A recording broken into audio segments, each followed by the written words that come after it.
You're watching KRQE News 13 at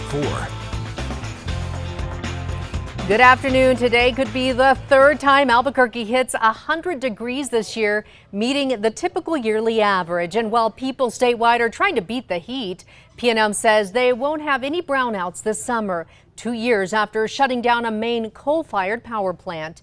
News 13's Jessica Salinas is live at PNM with the story. PNM says since the San Juan generating station closure, they added plenty of wind and solar to meet demand and avoid any blackouts. We know it's hot out there. We know our customers are using a lot more electricity right now to cool their homes, but we don't want folks to worry.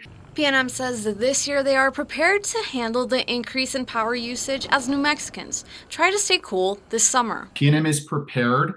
We have been preparing. We've been very proactive, as we are every summer, to meet the demand and continue to provide reliable power. PNM has 19 different solar sites around the state.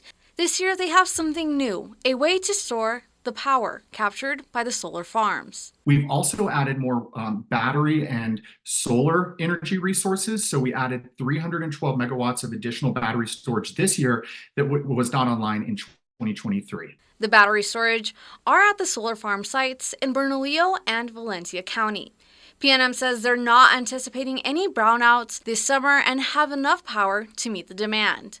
Though things aren't hot right now, usage is not expected to peak until later this summer. During July, we expect to see the peak demand. We expect the peak demand to be between the hours of about 6 and 7 p.m. All the solar and wind projects PNM has been building means the company is producing 64% of its energy carbon-free. Every year, we're adding more and more wind and solar resources to make up as we make that transition out of coal generation. We've never had any brownouts at PNM, and we don't anticipate that.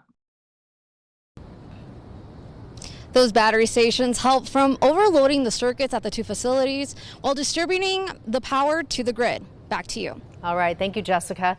PNM is also continuing its Good Neighbor Fund program, which helps low-income households from getting their electricity turned off for non-payment.